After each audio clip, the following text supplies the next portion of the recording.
I forgot to do. Right. Hello. Welcome to Cut and Uncut with Daphne and Bonnie Violet. My name is Daphne and I'm cut. And I'm Bonnie Violet, and I'm uncut. Here we talk about all things trans. And then some. In this episode, we will be picking up where we left off from chapter 1, now at chapter 2, followed by Freckled Angels.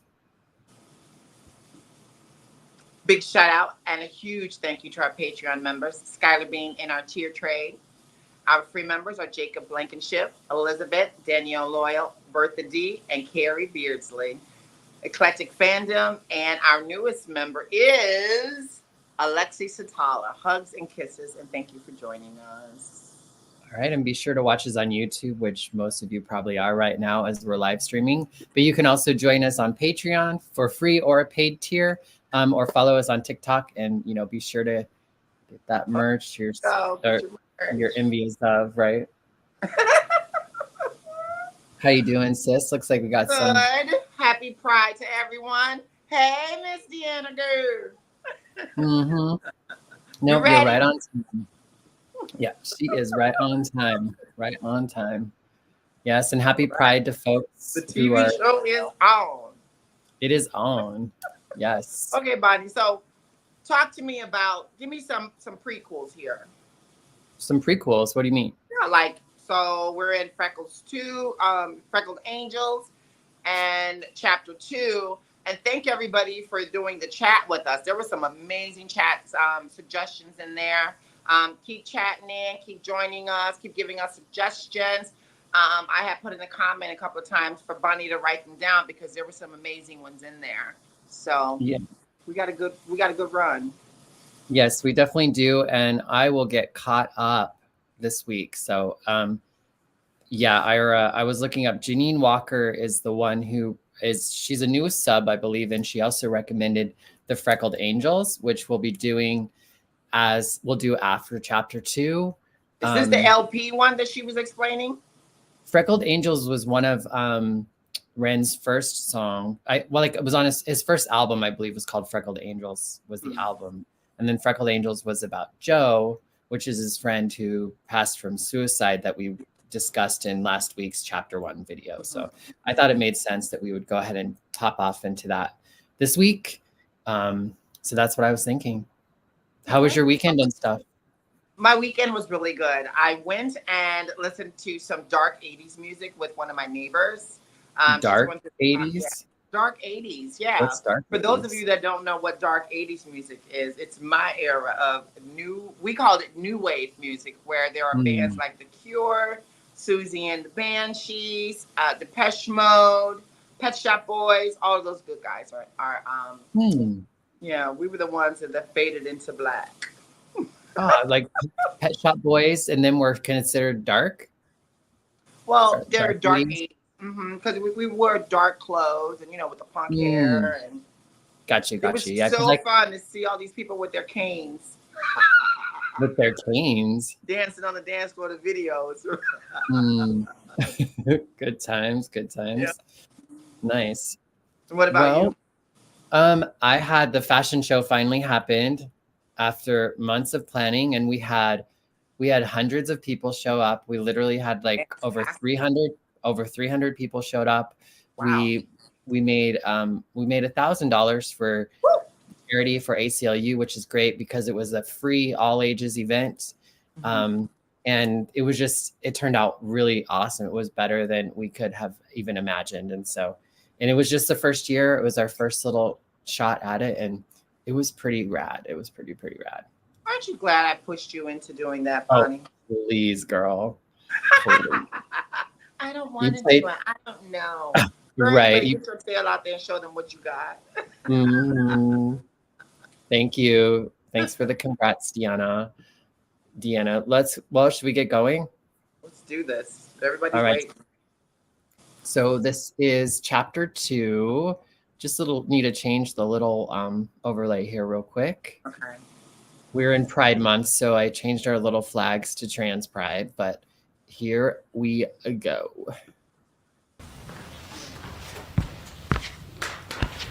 Adidas. All day I dream about sex.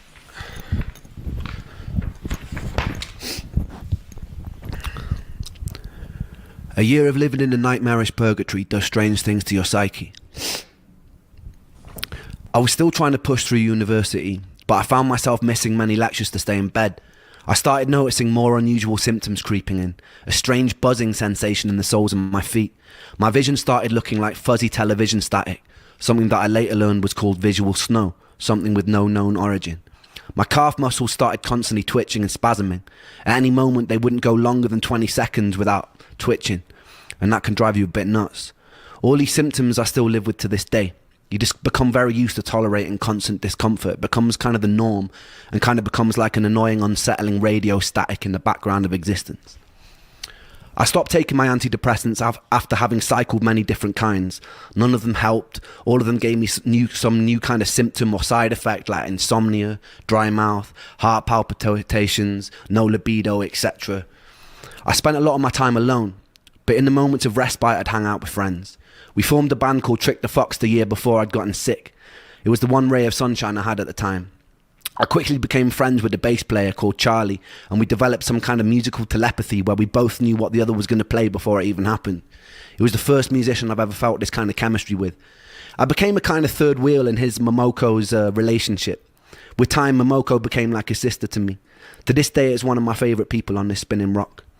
Performing with Trick the Fox was one of the rare times that I felt free. There was something about the duty of having to entertain others that let me escape the physical limitations of my own sick body, even if just for a moment.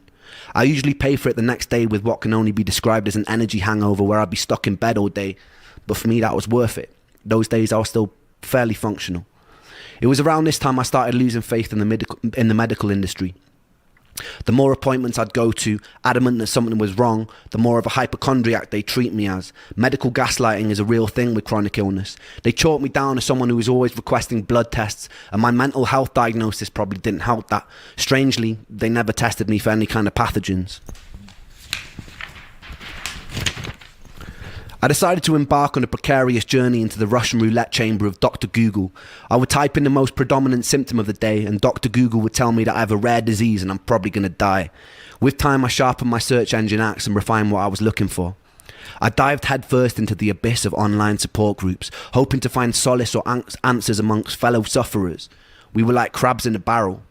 Very rarely someone would find their silver bullet and announce what it was that cured them. Hundreds of people would follow their protocol, some with mild success, but most of us will still remain trapped. I joined as many online support groups as I could. It was a bit like the beginning of Fight Club, except instead of faking conditions to feel accepted, I was desperately hoping I had those conditions so I could cure myself and get the fuck out. I convinced myself I had conditions like candida, magnesium deficiency, parasites, adrenal fatigue, heavy metal poisoning, etc. At the time, I felt like I was single-handedly keeping Jeff Bezos in business. While most students were spending their student loan on drinks, I'd spend mine on the supplement or protocol of the week. I'd follow whatever herbal or supplement protocol was suggested, sometimes noticing mild improvement and sometimes getting a lot worse, most of the time feeling nothing. A story would pop up on one of these groups like, after I did a 30-day parasite cleanse of wormwood, cloves and garlic, all my symptoms disappeared. I'd read a story like this, get full of hope and put myself through a grueling 30 days, which would often result in a worsening of symptoms. My body felt even sicker and weaker, but I'd stick it out because I was told that this was a good sign. The parasites are dying. I peered into the toilet bowl and valiantly waved goodbye as I flushed their imaginary corpses into a watery abyss. At the end of the 30 days, I'd be left with a lighter wallet and all my symptoms still remaining. And if that didn't work, I'd move on to what was next. Maybe I have seasonal affective disorder. Alright, so I'd get on the internet, order a light, stare at it for 10 minutes a day, and to my big fucking surprise, still have all my symptoms. The only thing that light illuminated for me was that I was desperate enough to buy a glorified table lamp. I kid you not when I say that over the years I probably have taken nearly every dietary health supplement known to man. One of the most grueling self-treatment courses came when I did a round-the-clock heavy metal chelation. I would take a supplement called ALA and DMSA, which supposedly shuttled mercury molecules out of your body through a process called chelation.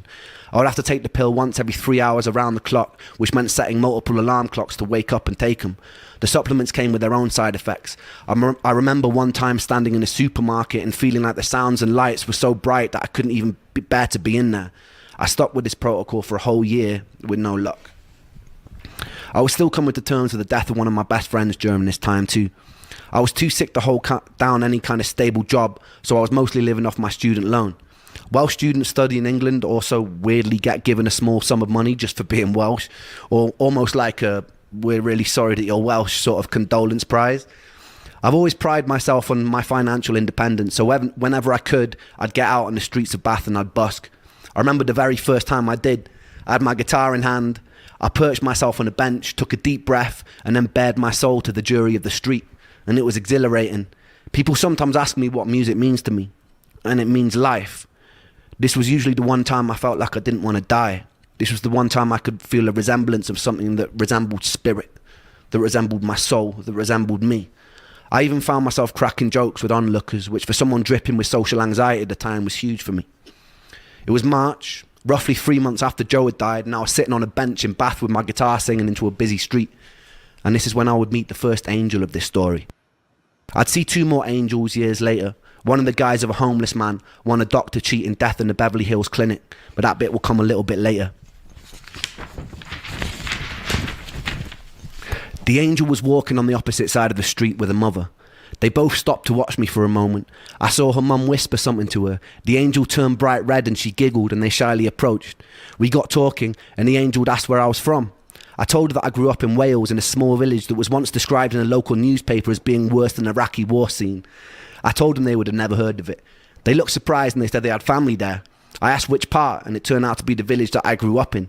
Since you can basically count a population of 2 intergenerationally bred mutated hands, I asked who they were, and it turned out that that angel happened to be Joe's cousin. This encounter was always a foundational moment of serendipity in my life. In the years that followed, I took serendipitous occasions to mean I was in line with my purpose.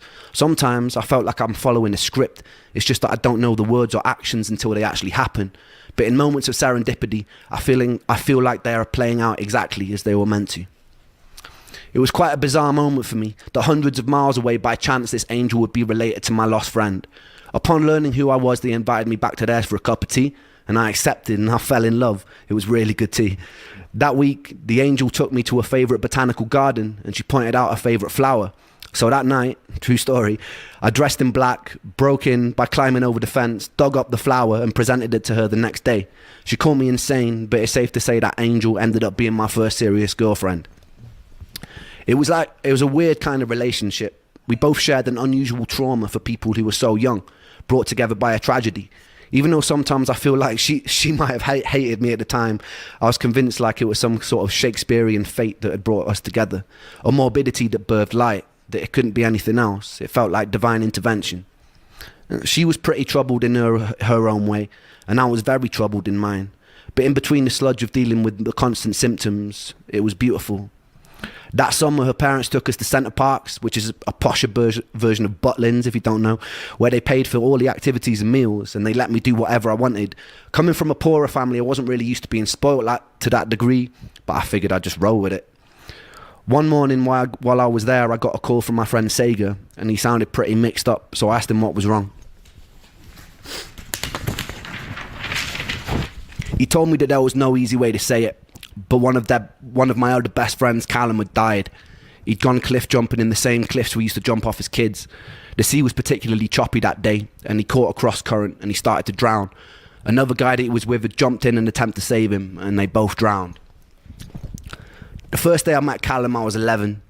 He was in the year above me in high school and used to walk around with these massive baggy bright orange jeans. He hung around with all the goth kids and I thought they looked super cool. So the next day I painted my nails black and fashioned a necklace out of a severed extension cable from an old VCR machine. I infiltrated the group and I gained their trust. Not long after, me and Callum were friends, wandering around beautiful Welsh countryside looking for the most scenic places to smoke weed. We stayed friends throughout high school and I truly loved him. When Callum died, I couldn't properly grieve. I felt weirdly numb after losing Joe. I'd often feel guilty for my inability to cry at the time. A couple of years later, I'd learned another friend of mine that I used to play function gigs with had thrown himself off a cliff face in Dover. And again, I felt numb. I couldn't tell if this new acceptance of the inevitability of death was a beautifully liberating thing, or if it was a sign that my humanity was slipping away. To this day, death has kind of remained a bit of a matter-of-fact part of my life. During my years of sickness, I had to crawl through a morbid longing to be killed by my illness to find a more peaceful acceptance that death is just an inevitable consequence of life and it doesn't spare anyone. That never left, and I haven't ever really been scared of dying since. Some days I've tempted it. What I'm more scared of is having to live my whole life as a sick person. In my relationship with death, the most healing moment occurred just 2 years ago. My grandmother, who I loved to pieces, was dying, but I actually got the chance to say goodbye this time, to hold her hand, to thank her for being alive. I remember not long before she passed, she was lying in the hospital bed, and she was very weak and very pale, barely able to open her eyes. I asked how she was, and it seemed like a stupid question as soon as it left my mouth. She paused for a long moment, and she turned her head to look at me, and she opened her eyes, and she smiled, and she said she felt happy. And it was just one word, happy, which was simple and it was beautifully profound. And that was one time I'd gotten a chance to say goodbye. And it was the first time that I hoped that one day I would die happy. The following year, I would achieve something beyond my wildest dreams, and then I would lose it almost as soon as it came. Stay tuned for that.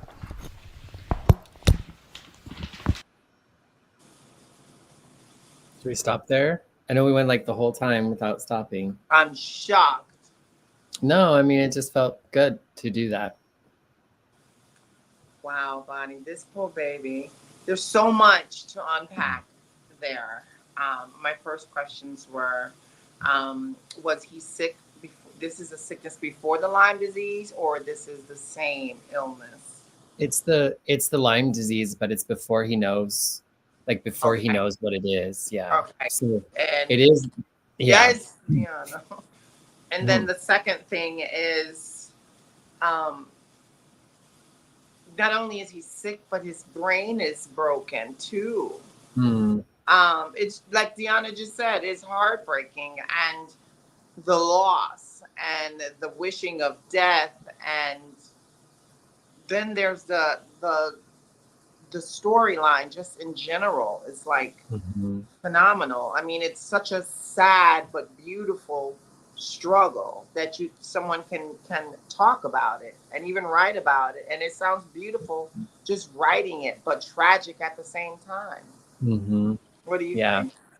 Yeah, I mean, there was a few things I was like kind of taking down some notes as we were watching it, but like when he was talking about like not like, you know, all the things he was trying, and like, you know, he was trying to learn for himself what maybe was going on and what maybe he could do to try to fix it, and trying all these things. And I happened to be watching a show last night called It's a Sin. It's like a TV show out of the UK, I believe. And it was set in the 80s during the AIDS crisis. And there was a moment when like all the folks are getting HIV or gay cancer, all that sort of stuff at the time. And nobody really knew anything about it. They had heard all these different things. And so like there was one scene where they kept trying to do all these different things, like to try to get themselves better. So like if they heard somebody said you had to eat raw eggs every day, they would eat raw eggs every day, or they would take all these supplements, or even somebody drank like acid to try to like, like it was wild, the things that people did. But I also understand what that can feel like, to like have something going on with your body and not know what to do with it, with about it, and for it to like and for it also to cause limitations, you know, within you, and dealing with those limitations as well. I think especially like as a young person, that can be really hard. And then the medications that he was taking, or the things that he was doing, were often causing more discomfort or different types of discomfort. And in the beginning with my HIV treatment, that's a lot of what it was, you know, of, you know, trying different medications, seeing how they would work, dealing. Sometimes the side effects were so much worse than I felt like on the regular basis, especially like as a young person. You know, I was like in my early 20s. Before I started taking my medication, I physically felt fine. But then as I started to treat what was going on with me, then, you know, I began to really deal with being sick and unable to work because of it, and all kinds of just really weird kind of things that go through your mind that feels like a dissonance at times. And so it's been kind of wild. Deanna is saying that she has an autoimmune disease, and it took over 20 years to find that out. It does a number on your mental, especially when you're made to believe it's all in your head. Yeah. That's the other thing. It's just like people, it's hard when your symptoms and what's happening for you is happening in a way in which other people can't verify it or can't tell you what it is. And so there is kind of this air of like, either you're making it up or it's not as bad as you're saying it is, or that can't be happening because we would know what was wrong. And I had an opportunity to interview people who were dealing with pain management, and they had been taking opiates for pain management, for years. And then all of a sudden they were taken off of their pain meds. And pain is one of those things as well, where like a lot of people don't believe people who are in pain. Like when they say like, I'm in pain or it feels like this, they just don't get it in the ways, even the medical professionals. So Yeah. just being able to find other people, when he was talking about trying to find other people that was having a similar experience, can be so helpful in helping you not feel so isolated and alone. And you almost start to, like he was talking about, you like they're gaslighting you.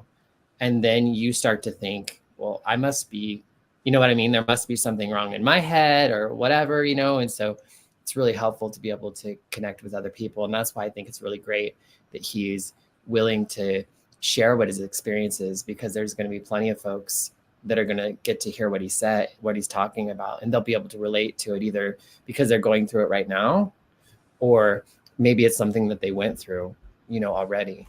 But yeah, and when you spoke about, and he spoke about trying all these things, and basically the underlying thing that I felt that he was trying to find was hope, that there is something. So I think he was really using that hope as his strength, and then the joy of none of those things worked, but music was the one thing that soothed him, and it took his mind away. And for some people it can be an addiction, it could, you know what I mean?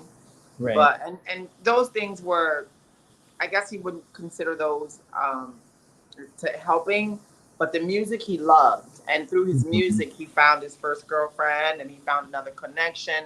So that's a huge and he spoke about he's on the right path. So yeah, music to him was a spiritual path that he needed to take. It's just profound that what he went through, and what we go through as humans to try to find comfort. And pretty much we'll try anything. And unfortunately, there are people out there who take advantage of us, when we're at our lowest and we're seeking help, And then I had this other thought frame of when he spoke about these doctors were just, not really giving a shit. I kind of resemble that, like police officers. I don't know why police came into my mind when he was talking about that. But, I have a heart palpitation that I've been having, and, I go to the doctors and you're fine. I get an EKG, oh, you're fine. We're not seeing anything, but yet I'm still having these palpitations. So to me, I understand when you speak of pain. My mom's saying she has this horrible back pain, and it's and to the point that I'm like, girl, stop. You know what I mean? But like you said, she may really, really be in pain, and it's not fair to just put someone else's pain or feelings or whatever it is. They're valid for them. Yeah. And there's always like that thought, like he said, like it's in your mind. And I think when you're dealing with mental health stuff and all that sort of stuff, it is in your mind, but it's not like some make-believe thing in your mind, if that makes sense, And so I think that's the thing that can be really confusing, because there is a lot to do with the mind. And even with coping with some of the pain and those issues, you can kind of, like he talked about, like eventually you just get used to that thing just always being there, that it's a constant, and you begin to you're not okay with it. You just learn to just accept it, I guess, to some degree, And I think he kind of spoke to that a little bit as well. Deanna said, go ahead. She says, my ex had just left me last year because of my health, or so he says. He was having an affair. Anyway, bastard, Deanna.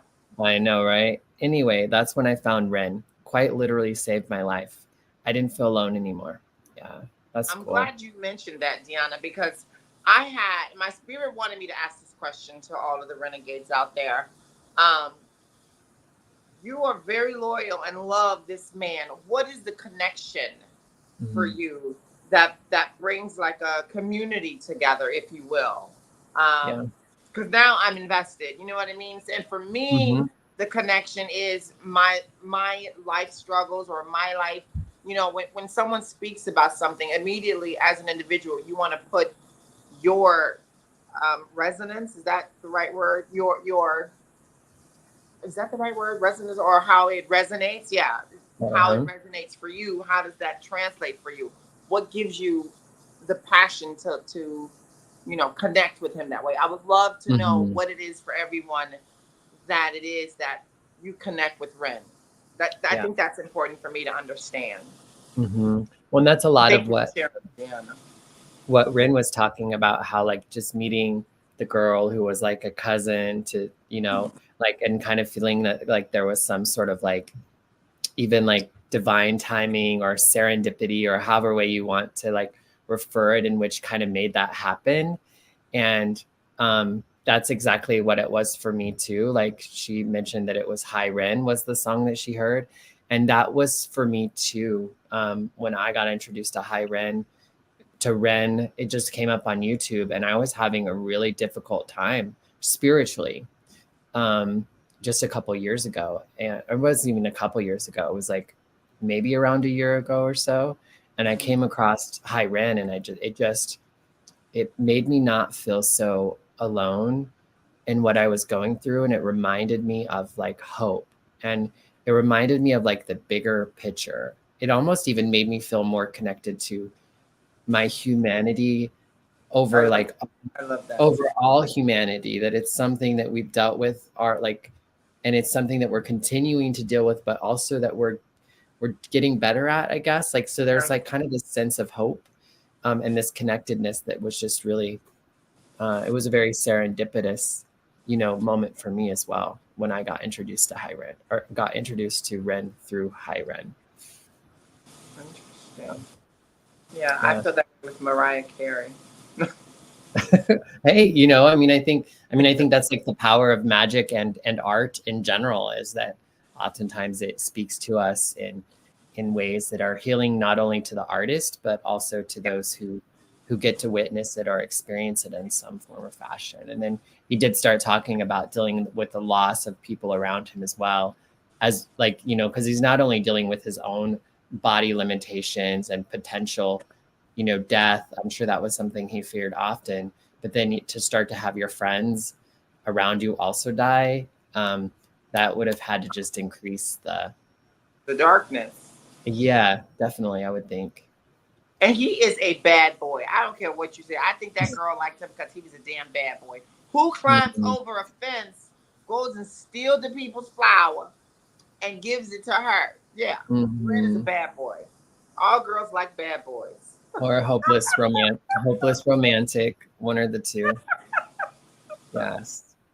All right. Well, I think this is about to get into, I think last time when people were talking, they said that there's a song at the end of each of them. And so I think the way that he acted like it was stopped, that there's going to be a Pause. song, and we're frozen. Yeah. Are you moving on your end? Yeah. I'll read it. Deanna says, also, it was a way for me to express my kids, ages 19, 10, and 8, how I was feeling. Music is amazing. Deanna, you got kids 19, 10, and 8? That's great. I love that. I love that. Are you You're, are you are you back with us, Bonnie? I'm, I'm here, but can you hear me? I can hear you. I can hear you. I'm trying to close out, but it's like my computer is frozen. I'm gonna try to talk again. So the screen went black. So the video screen went black. So, but yes, another technical difficulty day.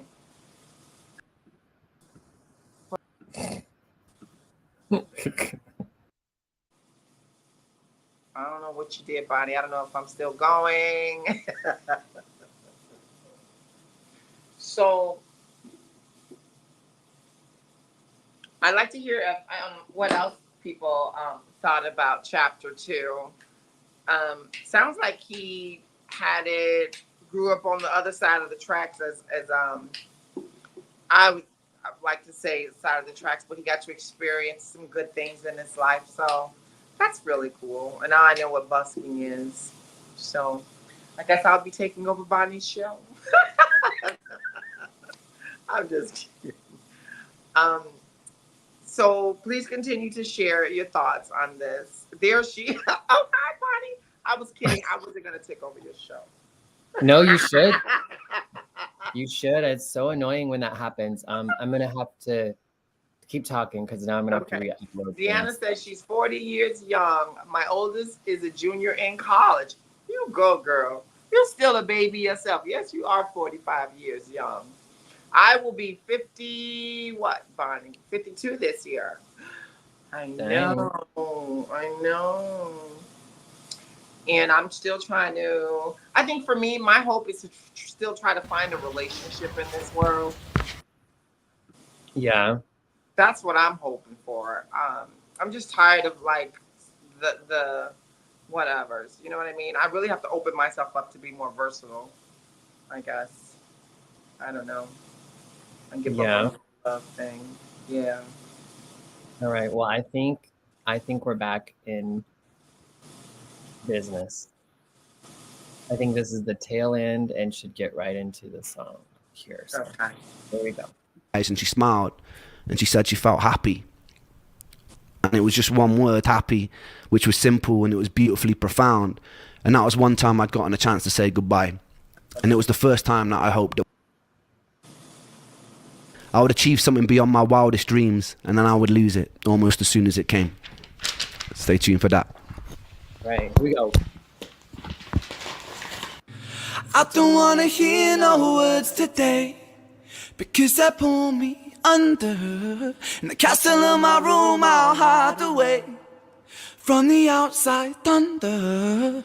Gonna lock my troubles outside of this door, 'cause today it's just me and these four walls. I said I wanna run away, fly to another place, fly to another place, say oh. Said I wanna run away, fly to another place, fly to another place. The light that I hold, it turns to grey, and that makes me wonder, will I always feel this way?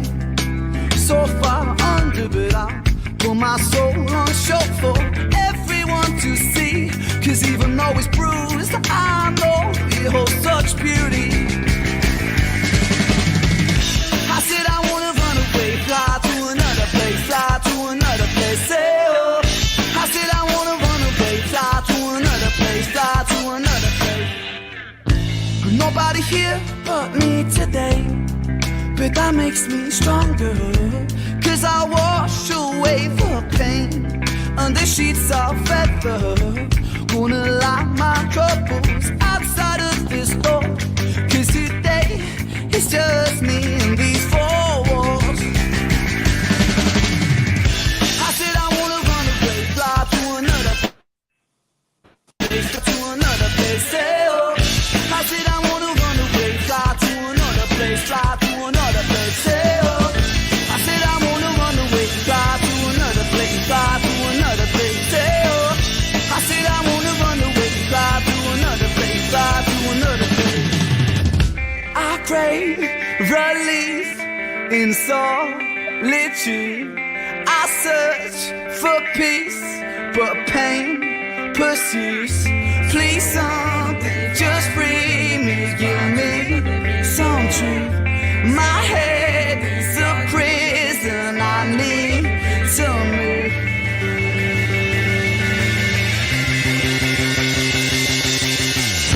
I said I wanna run away, fly to another place, fly to another place, say oh.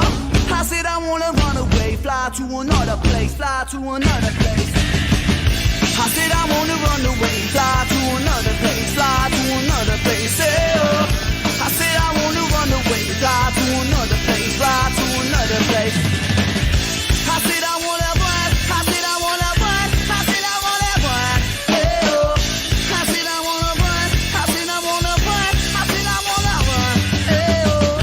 I said I wanna run away, fly to another place, fly to another place.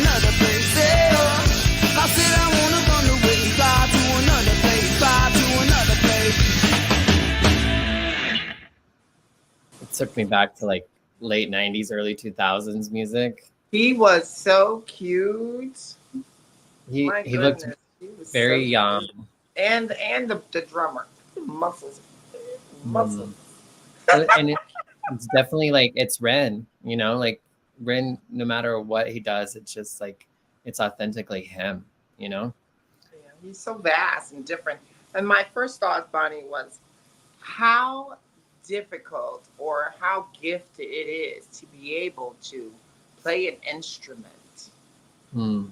That's got to be so cool. And It then is, to know how to, you know what I mean, put sound to just fascinating. But I think that song, for me, I needed more. Mm. You Or wanted then, to I listen. think I got like all the 4 words. I want to run away, fly to another place, close the Mm. door on these 4 walls. I think that's all I could catch from it. I saw that the title was Runaway. I was not really listening to the words as much as I was just listening to like the sound The and the music. cadence. Yeah, and like just even seeing the life in him.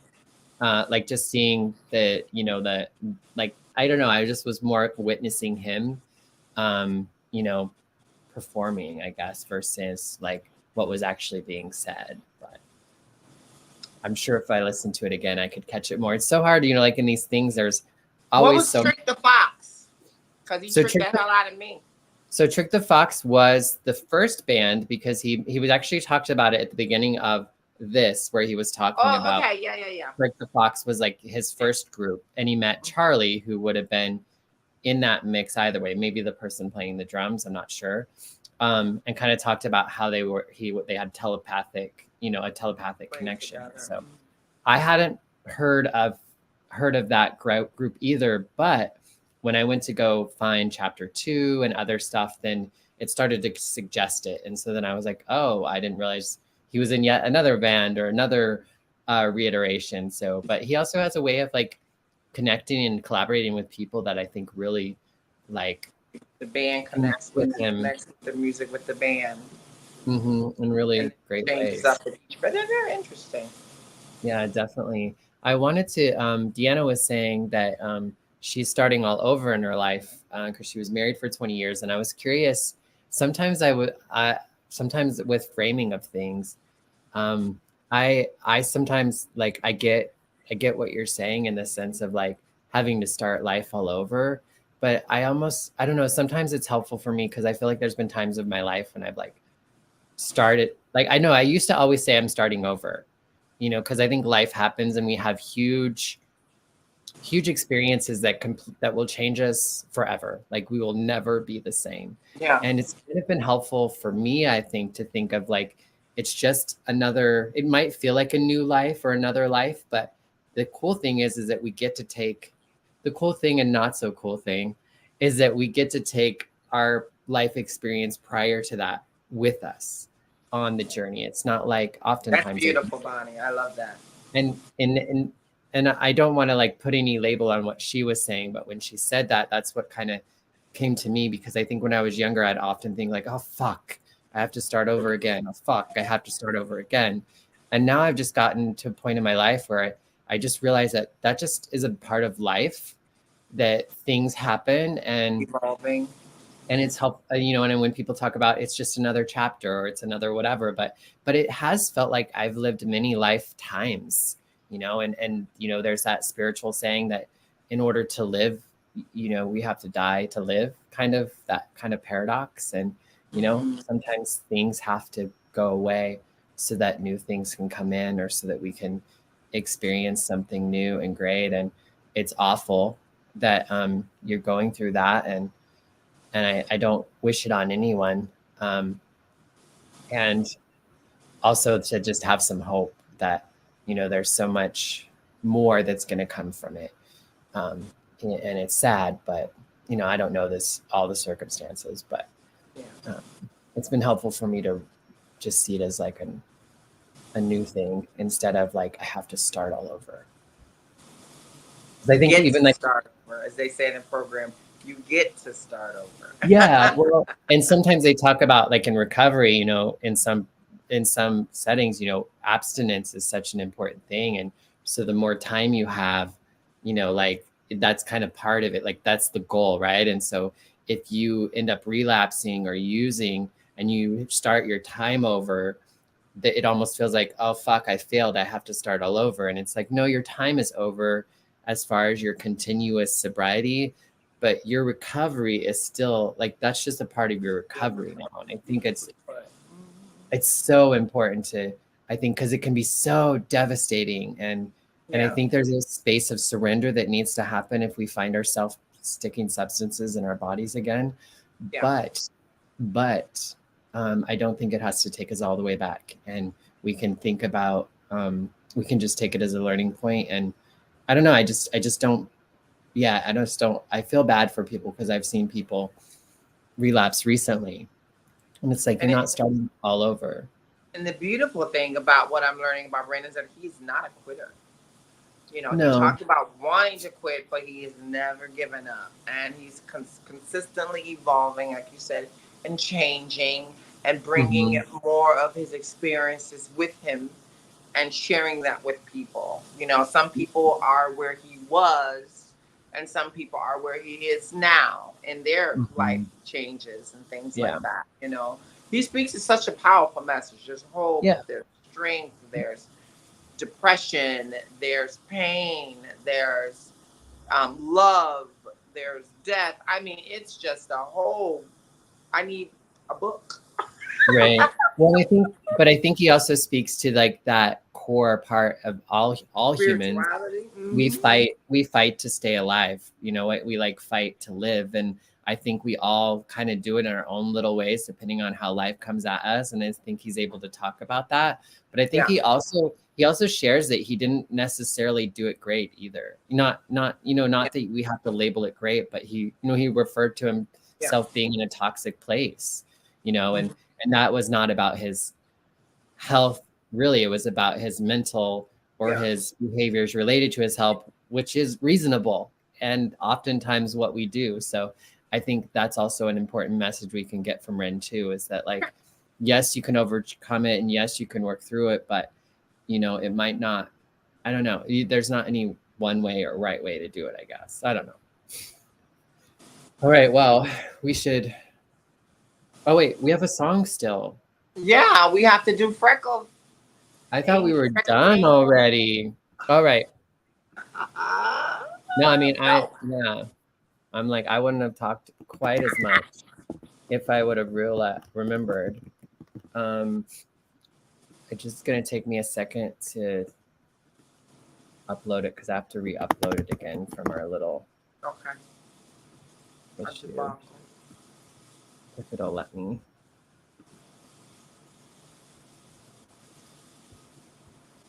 Don't let it get too quiet, girl.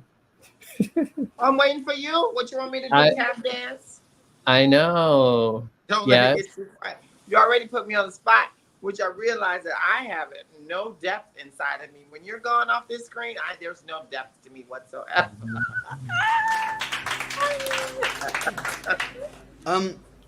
This next song is probably one of the most important songs that I've ever written, I feel. It's dedicated to a friend of mine who passed away about 8 months ago, called Joe Hughes. So everyone remember that name because he's an absolute legend. And it's called Freckled Angels, and it goes like this. That's vast.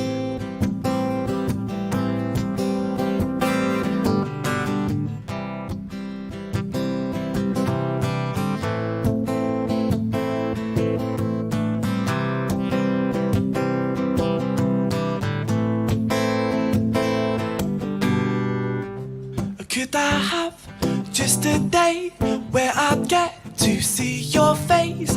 I would laugh, you would skate, hanging out by the pier cave, chasing dreams, freckled face, no inhibitions, aces mates. Tell me everything's okay, you never meant to go away.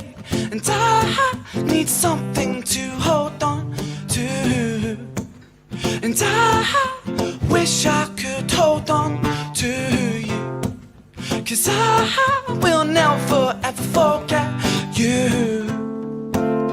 But I know you'll be soaring through, because freckled angels angels laugh the hardest, and their hearts, they are the largest. With their wings, they fly the farthest, so I know you're gonna be okay. Freckled angels live the longest, and their minds, they are the strongest. All their friends, they are the fondest, so I know you're gonna be okay.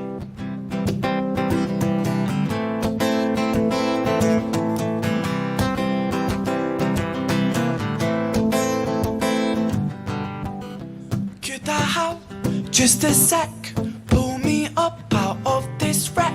Crack a joke and tense your pecs, act a fool, but with excellence. And every time I laugh, it reminds me of you, the funniest guy I ever knew. I've got so much left to say, hope I can tell you, oh, someday. I need something to hold on to. I wish I could hold on to you, 'cause I will never ever forget you. I bet I know you'll be soaring through, because freckled angels laugh the hardest, and their hearts, they are the largest. And with their wings, they fly the farthest, so I know you're gonna be okay. Freckled angels live the longest, and their hearts, they are the strongest. And all their friends, they are the fondest, so I know you're gonna be okay.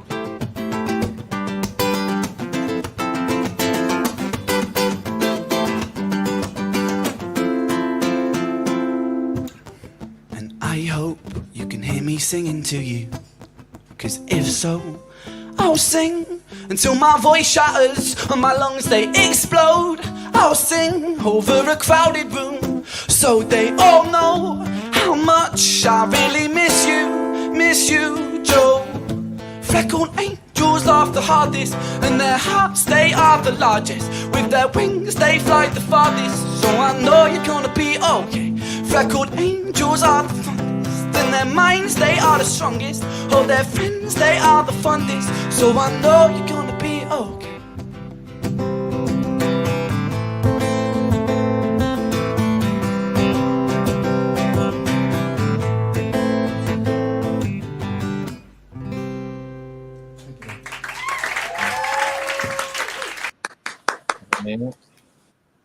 Not You know, even.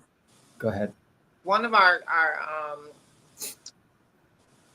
members said that this I think it was this album or this, he really didn't get a lot of clout with this one. Like it didn't go the way that he wanted it to. But I'm shocked to see why it hasn't, because that is such a beautiful, cute song, and it has a lot of meaning to it. You can understand exactly. I mean, when he's saying it, I'm imagining of all of the things that he's saying. He really wants to talk to his friend. He really, he'd be the proudest. He's the most fondest of them. I think it's really cute. I like it. What do you think? Yeah, no, totally. I mean, I think he makes great music, and I think I think he's a little bit more like, he's obviously grown since then, but still really talented. And I think the only reason why, I think, a big part of reason why, Ren's art is great, but in this period of time, art is so much more accessible. So I think there's also the luckiness of, or the timing of like the way things are nowadays with social media and YouTube and the ways that we can connect with people. So many dispersed ways. There's just so much more opportunity, I think, for that to happen. So I don't think it's always about that your art isn't good or that your art aren't any great. It's really just the channels that and the luck, if you will, of how you kind of get into that. And so I think now is the time though, because I think he's just able to really just, I think, hold it and own it and just take it, and run with it and have some humility about it. Not to say that he couldn't have back then. Who knows? One of the things that I loved about that song too, that I was thinking of, one, obviously just thinking about his friend, brought light in his face and Did you see that? I saw that. His words and I think that's the power of like, not even death can take away the impact that people have on our lives, and I think it's, and it can be a positive one, and so as difficult and as sad and as hard as it's been for him, he's still able to tap. And I think that's something we can learn from him, is that we can choose to tap into the positive aspects of that relationship with that person, and bring them with us in a way that in which they're still with us today. I actually am doing a 9-step amends. Well, I'm not doing a 9-step amends, but I'm working with a sponsee to do a 9-step amend with a partner who had passed to suicide, and he blamed himself for a lot of things and all these sorts of things. And I was like, I think one of the best things that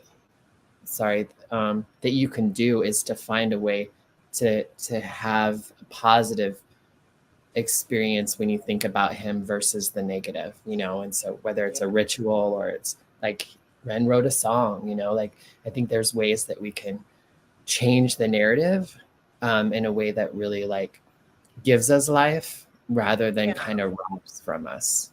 And that's not to say we don't get powerful. Go ahead. And it's like, it's not that it's not okay to be sad and mad, and like all that sort of stuff is important. And I think we can still try to find some life in it. I think that's what they would want for us. And I think that's just what's better for us. And Keith says, hi, team. Hey, Keith, William. We got William Roots. And Deanna had some love in there. With that said, holding on to a memory, it's good. When Tom passed, I think a 9th step would be very good for me, because there's so much that's left unsaid. There's so much love. There's a lot of anger. There's a lot of guilt. There's a lot of, just a lot that I haven't unpacked. And it's been over a year, and I still haven't had that closure for myself. And I still find myself isolating. A year, but a year is still a fresh cut. You know what I mean? Like a year is a long time, but it's not when it comes to grief and loss, But yeah, maybe it is time to try to hold it a little bit different. Yeah. But it's still fresh in a lot of ways, girl. Yeah. William, we missed you. We almost done. You're gonna have to watch the late to the party. Yeah, I was just saying. You're gonna have to watch the show. Or you're gonna have to, I don't know, what time is it where you are, by the way, William? It's always really late. I know you 12 hours from here. And what part of Aussie are you in? Better late than never, right, Deanna? I have a friend that lives in Australia. I'm dying to go. Oh, yeah. It hasn't ever been on my list of places. Well, I just don't think I've allowed myself to dream too much about getting too far out of the country. But yeah, Australia would be a great place to visit. Use your wings, Bonnie. Use your wings. My wings. I don't. Yeah. I guess it's not that. It's in the morning, actually. And they're in rural Queensland. Yes. I got peeps over there, Mr. Keith. Yeah. 7:53, which is the same time it is in Chicago, right? No. Yep. Deanna, we got the same time, girl. Yep. It's 7:53 here. Where's it at for you, Bonnie? 5:53? No, it's 6. 6:53. 6, you still have a whole day ahead of you, child. Me and Deanna finna go to bed. Plenty of snakes and ruse, and you can keep both. Because I've seen some of the horror stories of these kangaroos trying to get in these people's houses and beating the hell out of people. So we're just gonna watch them from the sidelines over here in Chicago. All right. Well, next week we will be back here, same time, same place, and we will be on chapter 3. And I will look to see what song we could do after that. I will look and kind of read through some of the comments, but feel free to, put in the comments something you'd like for us to check out next week as well. So, yes. And again, happy Pride to those of you that are celebrating.